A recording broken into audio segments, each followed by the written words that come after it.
So if you've got your Bibles open with me, please, the 21st chapter of the book of Exodus. Thank you. We're now about verse 26 in this particular chapter. And,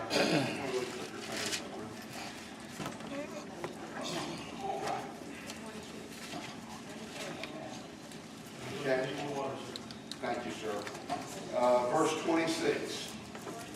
All right, of chapter 21 says this. It says, and if a man smite the eye of his servant or the eye of his maid, that it perish, he shall let him go free for his eye's sake. And if he smite out his maidservant's tooth, or his maidservant's, manservant's tooth, or his maidservant's tooth, he shall let him go for free for his tooth's sake. Okay? This is a, you got it right there. I think, yeah. This is called the lex. This is Latin. Okay, this is why I'm not very good at this, because I'm not from Latin. I'm not from Latin either. Okay? The lex Talionis. The lex talionis. It's Italian. Lex talionis, all right, which is eye for eye, tooth for tooth. But it does not apply to the slaves. All right? Earlier, just a little bit before that, he talks about, eye for eye, tooth for tooth, those kind of things in restitution. But not when it comes to a slave. Why do you think that is?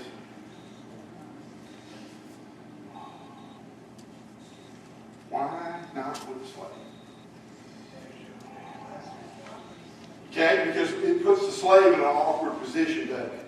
Because if the slave loses a hand and the master has to have his hand chopped off because of the slave, if he's got 50 slaves and they're out there doing something, what would happen to him eventually?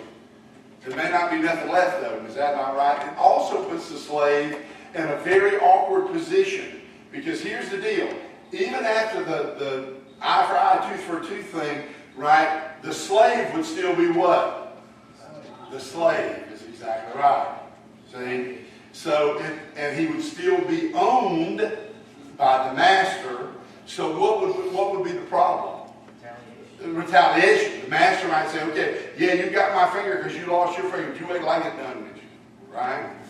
So the idea is, you get to see how God has, all this stuff is perfect in his plan. I would have never thought about that. I said, man, yeah, chop your finger off. Yeah, but he's still a slave. It might not be a good thing. All right, so what about this? What about any injury would lead to compulsory and immediate what? In other words, where is the master suffering? In his pocketbook is exactly right. Because why did they own slaves? The same reason today that people own tractors. Because they were the machinery of that day. Okay? So guess what? I don't know about y'all. I don't know of anybody that makes their living with a tractor that abuses it. Matter of fact, I don't know about y'all. My tractor sits under a shed. My wife's car sits outside. Okay? So it is the idea that, guess what? It hurts them where? Now, I want you to notice something, okay? Did you notice what he said? He said, if they lose an eye, what happens? They're released. Is that not right? And if they lose a what? Tooth, right? And the idea is what I think what you need to see here is it is the greatest loss.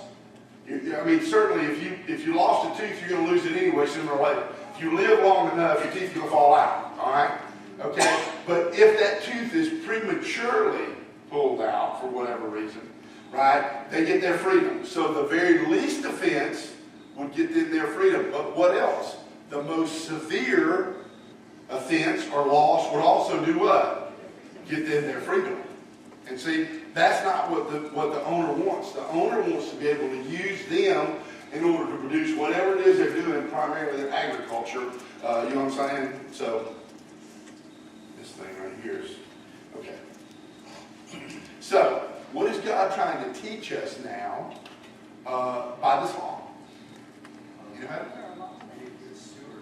Okay. Okay? First and foremost, what? God owns everything. That includes you, me. You know what I'm saying? We're just stewards of everything that God gives us. And what he's trying to teach us is that guess what? We're supposed to be good managers of what God gives us. Okay? We're not supposed to be frivolous with it. We're not supposed to be wasteful. You know, a lot of people say, well, I just can't afford to tithe. I'm here to tell you, if you're a child of the King, you can't afford not to tithe. All right? You can't afford not to tithe. Because here's the deal. God said, try me. Let me show you what can happen when you learn to live efficiently.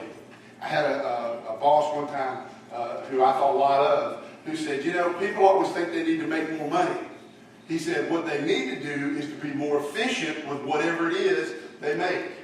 Because I know people who are working 3 jobs, and I used to, you know what I'm saying, that are just as broke as the guy that's working 1 job. And the reason being is because, guess what? The more we make, what do? The more we throw away. All right? So we're only stewards. It says, moreover, it is required of a steward that a man be found faithful. Verse Romans 14:12 says, so then, every one of us shall give an account of himself to who? All right? Now, I tell you all the time, I take my job here very, very seriously. That my job behind that pulpit right there, I'm responsible for everybody that stands behind that. Every word that is spoken at Bethesda Baptist Church, I'm going to give an account for. Okay? So I take that job very seriously. You need to take your life very seriously because guess what? All those things that God's blessed you with, that you've thrown away, that you've wasted, that you've used frivolously, guess what's going to happen? You're going to give an account, is exactly right. Okay? So, now we're going to head off to another subject. Animal control. Anybody ever been out to the new animal control department? I bet Miss Lynn wishes she had some animal control. I bet Miss Lynn wishes she had a bullet. And that dog would have died of lead poisoning. Okay? But animal control, if you stop and you think about it for a minute, when you first look at this, you'd say, why in the world does God waste a chapter in the Bible about animals? Have you ever thought about that? Well, you have to remember that these people are primarily agricultural in what they do. Everything they do is about making food to survive. Now, and I'm talking to a lot of y'all that probably understand. You know, when you were a kid, for the most part, some of y'all were never kids. You know what I'm saying? Brother Wayne was grown and born. He was just like he is right now. Yeah. But when you were a kid, today kids do what? Rocco gets hungry. Rocco goes in there, pulls out everything out of the refrigerator or out of the pantry and finds something to eat, right? Yep. That's what kids do. But you know, 30 years ago, 40 years ago, you didn't do that. There wasn't no snacks in the refrigerator. You know what I'm saying? You ate what you grew. Okay? And the thing about it is that guess what? That garden wasn't just a hobby. That garden was survival. That's right. Right? So the idea is if you think about it for a minute, if your tractor's broke down and you can't plow your garden, right, you're in trouble. Well, guess what? Guess what their tractors were? They were oxen. That's exactly right. Guess what their mode of transportation was? They were the donkeys and camels. So you begin to see how important animals were in their life, not just pets. I mean, animals that actually produce things. I remember a story one time, the same boss I'm telling you about. He had a story one time about when they were kids. He got up on his grandfather's mule, and they put a rope. It didn't have a halt, what do they call that? The bridle. So they made one out of a rope, and they put it in that mule's mouth. And they got out there, and they would call themselves riding that mule. Well, you know what that cotton rope did to the size of that mule's mouth? It cut his mouth all of it. He said he ain't never toted a whoop. He said, let me tell you something. He said, had there been a defect, there would have been no D in facts. He said, because we, you know what I'm saying? They would have put my grandpa under the jail. He said, that's how bad I got a whipping. And the reason being is because what? He's fooling with a way for them to survive. All right? And that's what makes the animals so important. Okay? Let's look at verse 28 of chapter 21. It says, and if, I'm sorry, I get that right? Okay. If an ox gore a man or a woman, hold on a second, that they die, then the ox shall be surely stoned, his flesh shall not be eaten, but the owner of the ox shall be quit. Okay? It says, but if the ox were wont to push with his horn in times past, and if it be have been testified to his owner, and he hath not kept him in, but that he hath killed a man or a woman, the ox shall be stoned, and the owner also shall be put to death. If there be laid on him a sum of money, then he shall give for the ransom of his life whatsoever is laid upon him, whether he gored a son or he gored a daughter, according to this judgment shall it be done unto him. Now let's back up, okay? In verse 28, what is the first condition? Okay? If the ox did what? Okay? Let me read this to you right quick. This is in Genesis 1, 26 and 27. And God said, let us make man in our image, after our own likeness, and let him have dominion over the fish of the sea, and over the fowl of the air, and over the cattle, and over all the earth, and over every creeping thing that creepeth upon the earth. So God created man in his own image, in the image of God created him, male and female created him. And the reason I put that in there was because what I want you to understand is, at the end of the day, God says man's life is supreme. All right? Whenever you're dealing with one of these situations, man's life is supreme. Okay? Now remember that. So now let's look at these situations. Okay? First thing that happens, right? Verse 28 is what happens. Okay? An ox does what? An ox kills someone. Male or female, it doesn't really matter. He kills someone. Okay? What happens? All right, they have a rock party for who? For the ox. Okay? What happens to the owner? Why? Why? You can't eat the ox. Can't eat the ox. That's exactly right. And stop and think about it for a minute now. Here's the deal. Think about this. I don't know about y'all if my grandparents, okay, in Alabama, right? And they very rarely ate beef. It was almost always pig meat, okay? But, brother, let me tell you something. They had a hog killing in the fall of the year. You know what I'm saying? When it was starting to get good and cold. And I remember them heating those pots up with wood, those big cast iron kettles. Anybody remember all that? Brother, let me tell you something. That's how they lived through the winter. Man, if you was to tell them, hey, you're going to lose this hog completely, the use of it, be able to eat it, what do you think that would do to their family? It could make for a very, very long winter. Tough winter. Exactly right. But here's the deal. Guess what? While they couldn't eat the meat, what happens to the owner? Nothing. Why? It's like a payment. I'm sorry? It wasn't the habitual thing that animal did. Right. Okay. First time offense for the animal. Okay, all right. In other words, animals, I've never understood people that ride horses, okay? People say, I ride a horse and I fell off of it and he threw me out. Look, when you get on something that eats more than you do and has a mind of its own, you might want to think about that, okay? Because I'm telling you, most people I meet, they can't even drive. And the car can only go the way you turn it, all right? Much less something that's got a mind of its own, all right? But the thing about it is that guess what? throws you off and has never thrown a rider before, and you get injured, right? So you'll go out and kill the horse? Not today, we don't. They would have then.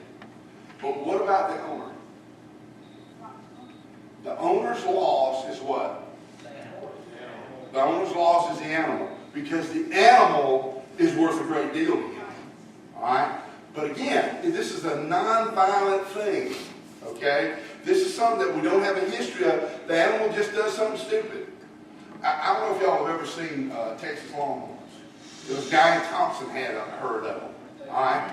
Now, how they kept from goring one another, how he keeps from goring himself. Y'all ever seen a cow reach back and lick his hoof? How they kept from impaling themselves, I don't know, because they're huge. The racks on those things are huge. Right? What would happen if they got spooked? Not a good day. Okay? I guarantee you, when the herd, the spacing on the herd has to be 6 feet because that's how far the horn sticks out, that's telling you something. So the idea is, what do you think if a person had a bunch of longhorns and they got one hemmed up, or he got his leg caught in a fence, what do you think would happen? Even if they were trying to help him.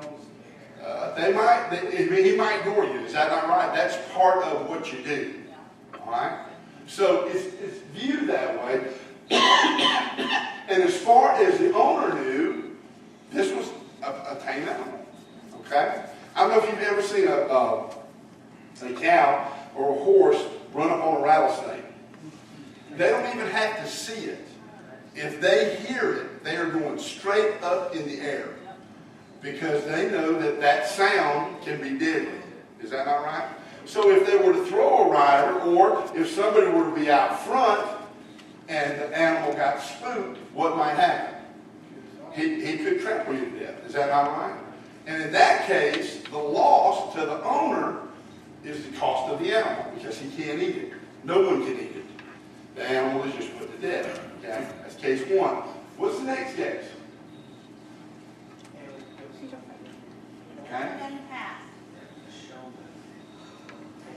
Okay.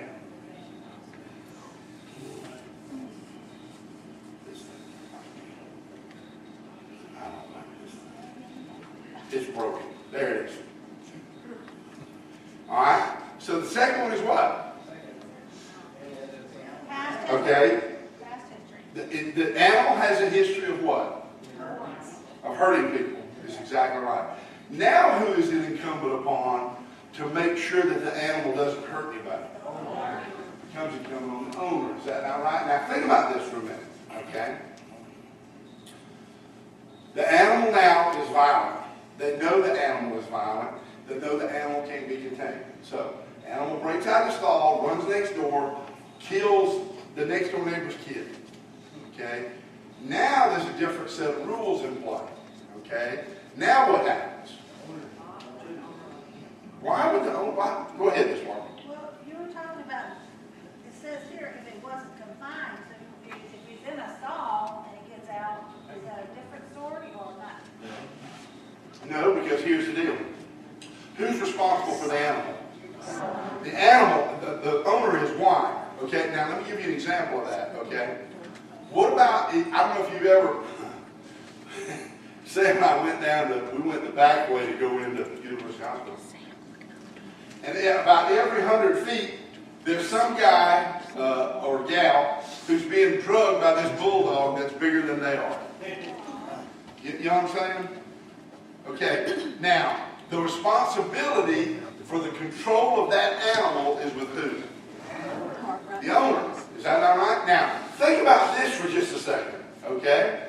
If the dog breaks loose and tears the face off of your child, who should be responsible?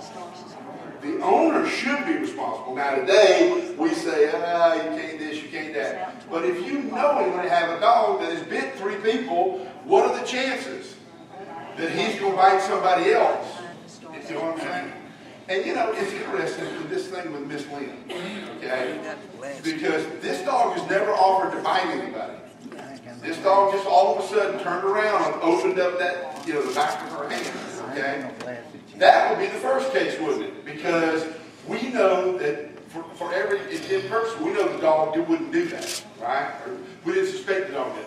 But now, the next time he does this, what would happen? Now he would be treated like what? Like a violent animal. Why? Because his history is that what? He will bite you. He's done this before. And here's the deal. While he bites an adult and has to have surgery on it, what if he gets hold of a child? See, you begin to think about it now, what the difference is? So the man becomes responsible. He's responsible for his animal. Okay? What is his punishment? He should die. Okay? But God does something here that, again, has to do with justice. Okay? And that something is, guess what he does? He says, you can pay a ransom. Alright? And if you pay the ransom, whatever it is, then you can be set free from the penalty of death. Now think about this for a minute. Is God saying that if you have enough money, you can get by with whatever you want to do? No, he's not. Why? Because who sets the ransom? The victim's family sets the ransom. Now, here's the deal. What if the victim says, I got more than he can pay? I want more than he can pay. Then exactly right. Then he's dead. If he can't work out something, you know what I'm saying? Then he's dead. All right? Do you begin to see the mercy in this? Do you begin to see what God is saying? Hey, we understand things happen. Hey, we live in a fallen world, and because of that, accidents occur. But he doesn't allow you or me to be negligent. Why is that?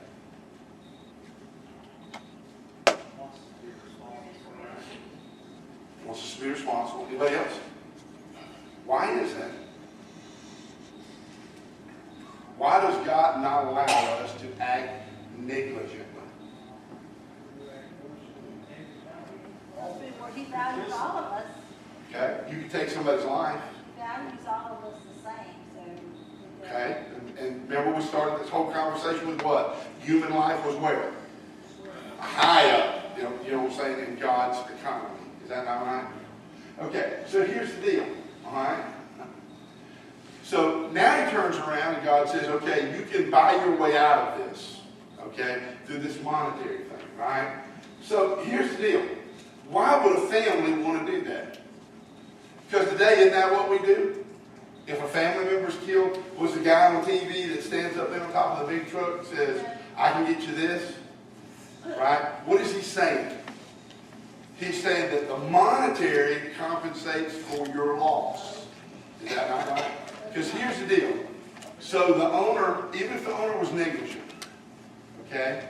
Even if the owner was negligent, then what would happen, right? Will him dying bring back the loved one who was killed by the animal? It will not. Is that not right? So God says, yes, you've suffered a loss, and yes, if you will take the compensation, the ransom or whatever, then you're okay. All right?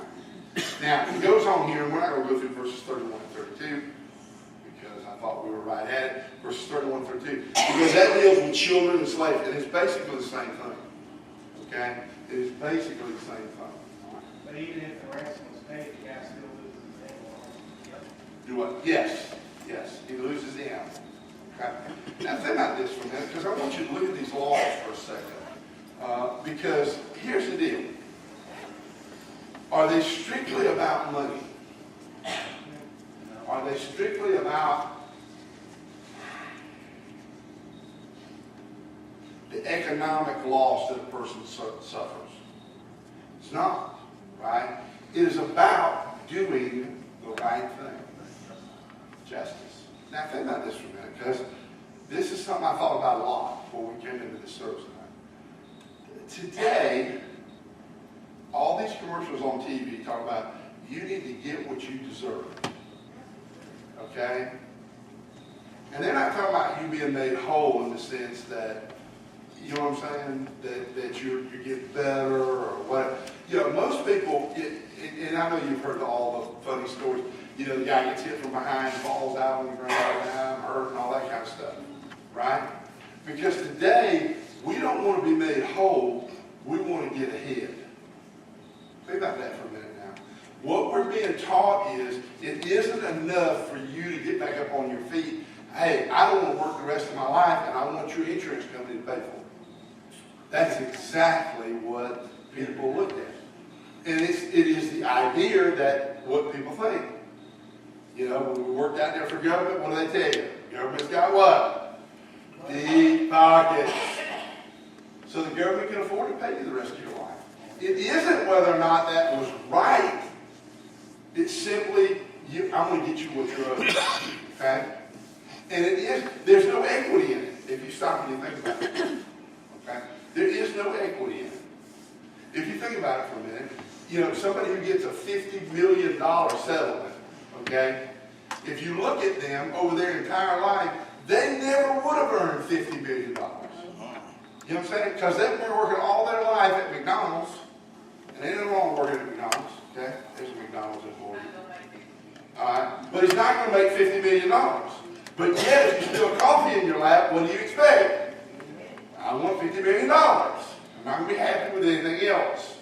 You begin to see there's no equity in it. All these laws are about doing the right thing, okay? And doing, I guess, that which is righteous is what I want. But it requires something. It requires personal responsibility.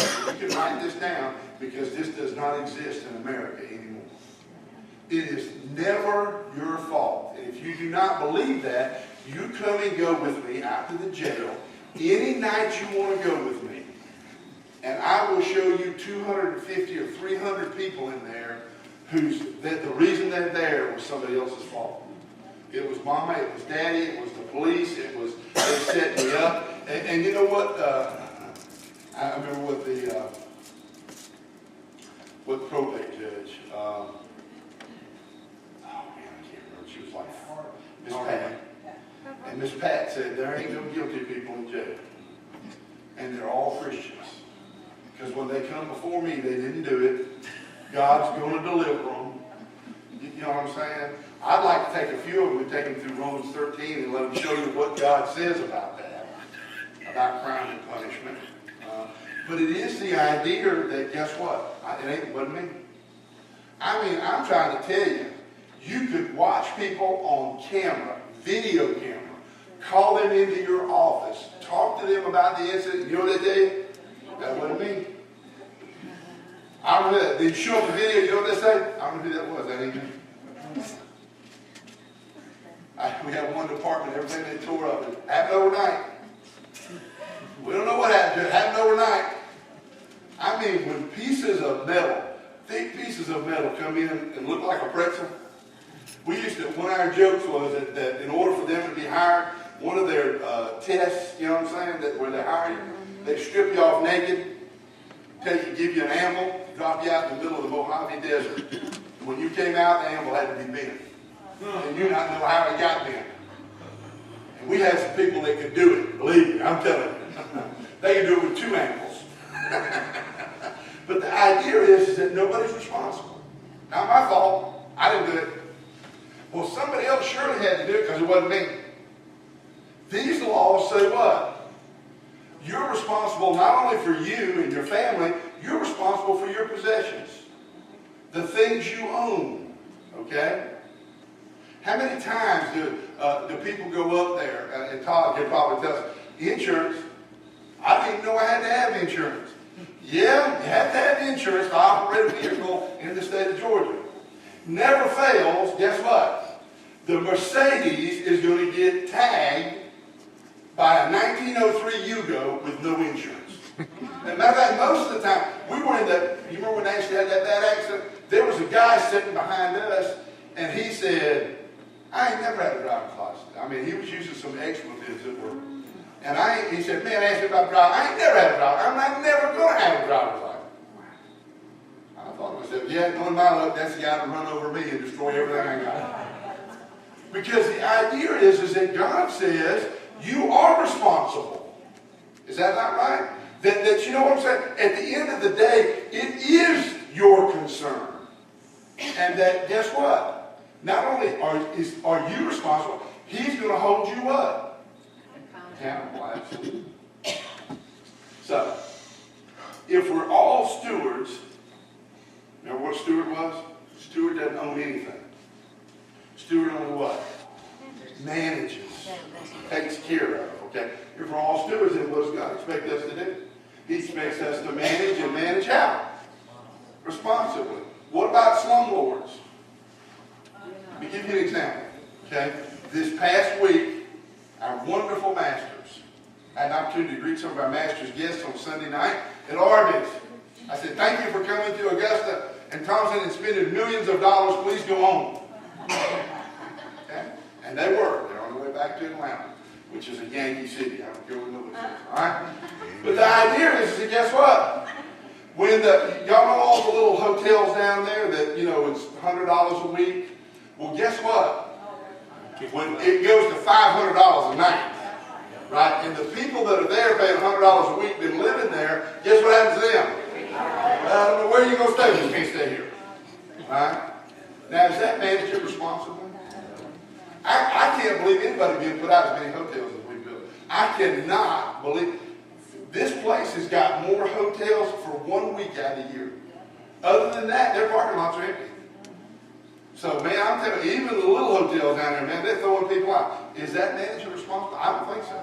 I think somebody's going to have to give an account for that one day. All right?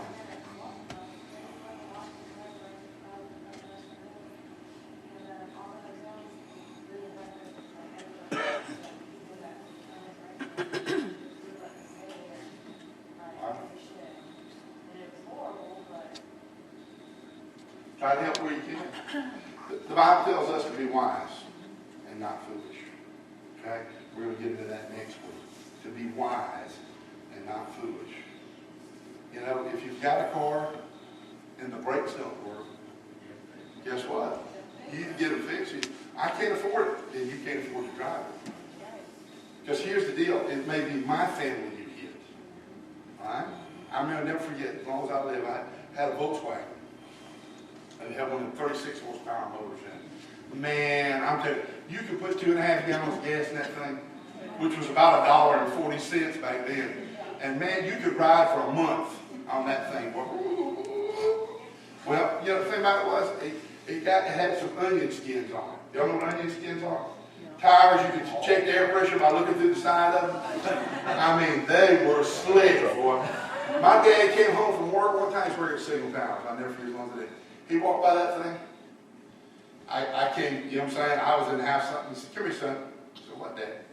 He said, you see those tires? I said, yeah. He said, you're not driving this car. I thought that I was fixing to get a set of tires. I gave him my keys until I could save enough money to put tires on the car. Because guess what? If I killed somebody, guess who, him being in the military, guess what they were going to do? You know, because I was on his insurance. See? God expects you to act wisely, to be good stewards, even with your animals. You know, if you know your dog bites, don't take him to the dog park. Because when he bites another animal, guess what's going to happen? This time of day, somebody's liable to pull out a fire stick and kapow. You know what I'm saying? Because people today think more of their animals than they do their kids. They really do, unfortunately, but they do. All right, so we're going to stop right here. Any questions? Really confusion? If not, then please be careful going to the house. We have a finance meeting immediately following this. I would encourage all you folks that are on there to come out and be a part of that. Hope you have the greatest of weeks, and if I can do anything for you in the coming week, please do not hesitate to call upon me.